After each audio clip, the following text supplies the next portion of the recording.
اهدنا الصراط المستقيم. Itu yang dibilang Wahabi itu. Yang urus semua Masjid Haram dan Masjid Nabawi, Wahabi. Bagi teman-teman yang ada di YouTube, dukung dakwah, terus subscribe. Bukan cuma channel saya, semua channelnya, semua channel dakwah yang baik, dukung akhidat. Di dalam hadis yang lain riwayat Bukhari juga kata Nabi SAW, kullukum yadkhulul jannata illa man aba. Qalu wa man ya'ba ya Rasulullah? Qala man ata'ani dakhala jannah wa man asani faqad aba. Tiap-tiap kalian pasti masuk surga. Yang sudah beriman ini muslim masuk surga. Kecuali orang-orang yang enggan, kecuali orang yang sengaja tidak mau masuk. Para sahabat bertanya, siapa yang enggan ya Rasulullah? Kok bodoh benar gak mau masuk surga itu siapa? Kata Nabi SAW, barang siapa yang mematuhiku niscaya masuk surga. Dan barang siapa yang mendurhakaiku maka dia telah enggan. Termasuk dalam durhaka kepada Nabi SAW adalah memilah-milah syariat beliau. Menerima yang disukai dan mengerjakan apa yang meninggalkan apa yang tidak disukai. Termasuk pelanggaran terhadap syariat Nabi SAW adalah mengada-ngadakan syariat setelah beliau menyampaikan. Yang biasa dikenal dengan bid'ah. Itu termasuk adalah tidak menghormati Nabi SAW. Nabi SAW sudah mengatakan di akhir hidup beliau, waktu selesai haji wada, haji perpisahan, beliau naik di atas mimbar pada saat turun firman Allah SWT surah Al-Maidah ayat 3, A'udzu billahi minasyaitonir rajim. Al-yawma akmaltu lakum dinakum wa atmamtu 'alaikum ni'mati wa raditu lakumul Islam madina. Hari ini aku sempurnakan agama kalian, nikmatku pada kalian dan aku ridho Islam sebagai agama kalian. Maka beliau SAW naik di atas mimbar kumpulin semua sahabat lalu berkata, seorang hamba setelah memuji Allah salawat pada diri beliau SAW, beliau mengatakan seorang hamba diberikan pilihan bertemu dengan Tuhannya atau tinggal di dunia yang fana ini. Lalu dia memilih Tuhannya. Ketahuilah, agama yang aku bawa telah disempurnakan oleh Allah. Sudah selesai. Semua halal haram sudah jelas. Semua sahabat itu suka duka, mereka saling salaman, berpelukan, gembira. Agama Allah sempurna luar biasa. Kecuali Abu Bakar. Abu Bakar menangis. Terisak-isak di masjid. Maka semua sahabat bertanya, ada apa wahai Abu Bakar? Kata Abu Bakar, waktu Nabi SAW masih di atas mimbar nih. Kata Abu Bakar, kalau pembawa risalah dari langit sudah menyampaikan semua amanah sang pencipta, kira-kira menurut kalian apa yang tersisa? Sahabat diam. Kata Abu Bakar, pembawa risalah itu akan pulang kepada Tuhannya. Artinya Nabi SAW sudah mau meninggal. Karena itu saya menangis. Apa jawaban Nabi SAW? Benar apa yang dikatakan Abu Bakar. Benar. Maka orang semua terisak-isak menangis. Lalu kata Nabi SAW apa? Wahai sekalian manusia, jangan bersedih. Karena perjanjian kita di haudku, di kualaku nanti di mahsyar. Yang penting kalian ikuti ajaranku, sudah aman. Akan ketemu kok.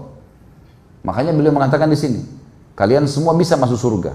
Kecuali yang enggan. Siapa yang enggan ya Rasulullah?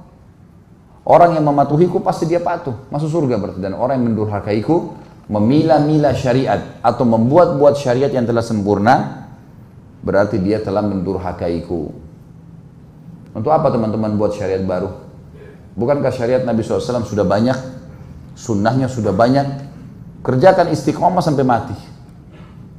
Teman-teman kita yang sedang mendakwakan sunnah, yang sekarang diberikan julukan segala macam lah, Wahabi lah, garis kelas lah, apalah segala macam. Teman-teman sekalian tahu siapa yang diberikan julukan Wahabi itu? Kalau yang pernah umroh dan haji, lihat bagaimana Masjid Haram Mekah dan Masjid Nabawi. Dirawat atau enggak? Kok enggak ada yang nyaut ini? Berarti belum ada yang pergi. Belum makan. Orang bicara Mekah Madinah, Marwan bicara makan. Masjid Haram teman-teman sekarang dengan mewahnya, marmernya, AC-nya, Qurannya diganti seminggu sekali. Setiap seminggu sekali dikeluarin, ganti Quran baru. Percetakan Quran dibuat terbesar oleh Raja Fahd di Madinah. Masjid Nabawi dengan megahnya, lampunya, listriknya, itu sampai banyak jemaah saya bilang, Ustadz ini listriknya berapa? Hah? Berapa banyak listrik yang dipakai nih? Semua lampu mewah. Sebesar masjid itu. AC-nya nggak pernah berhenti. Setiap tiang ada AC. Mewah luar biasa gitu. Dirawat, dijaga kuburan Nabi SAW. Dirawat kuburan Baqi, kuburan para sahabat. Dan tidak pernah kita temukan satupun celengan sumbangan. Kenapa antum ketawa coba? Saya mau tanya. Karena kalau orang Indonesia yang pegang, banyak kotak amalnya. Sudah langganan. Di Masjid Haram Mekah sama Madinah nggak ada kotak amal. Antum mau datang nyumbang nggak diterima sama mereka. Sudah, terima kasih, cukup. Tower jam yang besar itu dibeli tanahnya pakai uang pribadinya Raja Abdul Aziz oleh anak cucunya. Warisan, mereka sepakat sebagiannya dikasih ke beli tanah. Dibangun tower jam itu. Bangun hotel, mall, segala, semua hasilnya, hasil sewanya, hasil belinya dikasih ke Masjid Haram. Itu yang dibilang Wahabi itu. Yang urus semua Masjid Haram dan Masjid Nabawi, Wahabi. Sampai kadang-kadang saya tanya, orang nggak bisa jawab ini. Kalau antum tuduh-tuduh Mekah dan Madinah itu Wahabi, tahu nggak itu Mekah tempat lahirnya Nabi SAW? Dan 13 tahun dakwah Nabi SAW di sana. Tahu nggak Madinah itu ada rumahnya Nabi SAW dan 10 tahun syariat disempurnakan di sana. Sudah tahu belum itu? Tahu. Baik. Masuk akal nggak dua tempat Nabi lahir dan Nabi meninggal ini dan syariat sempurna di sana Allah biarkan sembarangan orang yang memegangnya? Secara akal. Nggak mungkin. Dari mana istilah Wahabi? Dari Syiah. Karena yang paling banyak membongkar kedok mereka yang mencaci maki sahabat, mengatakan Quran kurang.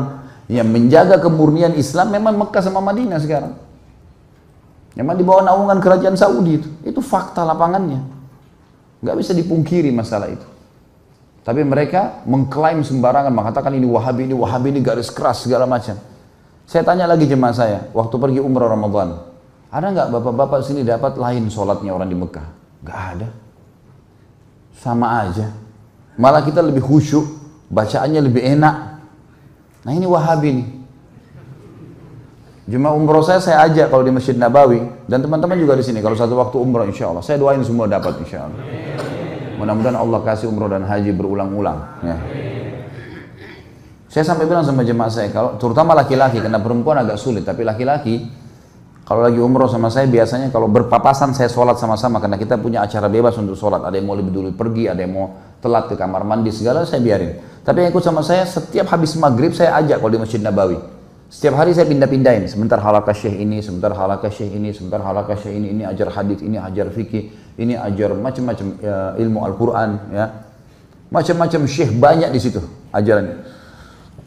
Lalu saya terjemahkan secara letter-let. Ini loh Pak yang dibilang sama syekhnya. Ini dalilnya dalam surah ini, dalam hadis ini. Terus begitu sampai azan Isya. Terus saya tanya, menurut bapak-bapak ini bagus nggak ajarannya? Bagus Ustaz. Dari tadi ini Allah berfirman, Rasulullah bersabda. Allah berfirman, Rasulullah bersabda. Saya bilang ini yang di Indonesia diklaim Wahabi nih. Ini fakta lihat lapangannya, coba lihat. Besok pindah ke Syekh Fulan, besok pindah ke Syekh Fulan. Di Mekah juga begitu. Dan antum bisa kalau ngerti bahasa Arab paling bagus datang ke situ, nanyain semuanya. Semuanya berisi dengan wahyu. Qala Allah, qala Rasul, qala Allah, qala Rasul. Karena menjaga kemurnian agama Islam. Itu yang diklaim dengan Wahabi. Dan yang menuduh mereka siapa? Orang-orang Iran, orang Persia. Yang dasarnya mempertahankan ajaran Syiah. Quran kurang lah, sahabat dikafirkan lah. Ya mana kita mau dengar nih sebenarnya? Jelas-jelas mereka tinggalnya saja sudah jauh dari tempatnya Nabi SAW. Ajarannya mencaci maki. Saya tahu siapa yang dicaci maki? Mertua Nabi, Abu Bakar sama Umar. Yang dicaci maki dianggap zina istrinya Nabi. Yang dianggap kafir iparnya Nabi, Muawiyah. Adiknya Muawiyah, Ummu Habibah menikah dengan Nabi SAW, Ummul Mukminin. Dia sebenarnya Abdullah bin Sabah tujuannya mencaci maki Nabi SAW, tidak bisa. Caci makilah orang sekitarnya. Ya. Jadi teman-teman yang saya ingin titik beratkan di sini adalah tempat Nabi SAW menyampaikan wahyu dijaga sama Allah. Dijaga sama Allah. Dan sampai sekarang turun-temurun ulama di sana mewariskan ilmu-ilmu hadis dan ilmu Al-Quran. Maka jangan mudah termakan dengan Isu. Terus itu seperti virus yang berbahaya, Wahabi, Wahabi, Wahabi, Wahabi, supaya panas di kuping orang dan akhirnya orang nolak gitu. Ya. Termasuk kalau antum lihat di YouTube itu namanya Khalid Basalamah, Wahabi besar itu. Jadi yang antum dengar ini, yang saya bacain dari tadi, kalau Rasulullah SAW bersabda riwayat Bukhari, Allah berfirman di surah ini Wahabi ini. Ya antum pakai akal cerdas lah. Jangan termakan dengan arus main nilai sembarangan. Berarti target mereka untuk menjauhkan orang dari sunnah Nabi SAW berhasil. Jangan sampai itu terjadi. Jadi semua orang yang menolak ajaran Nabi SAW masuk dalamnya, mengerjakan apa yang dia suka, meninggalkan apa yang dia tidak suka, atau membuat-buat yang Nabi SAW tidak ajarkan. Hati-hati. Termasuk kekufuran yang nyata kata para ulama adalah bila seseorang menganggap masih ada bagian risalah langit yang belum disampaikan oleh baginda Nabi SAW. Ini kekufuran yang nyata. Allah sudah mengatakan Nabi SAW sudah menyempurnakan agama di tangannya. Lalu kita bilang tidak, masih ada yang belum diajarkan. Lalu kita buat-buat, ini bahaya sekali.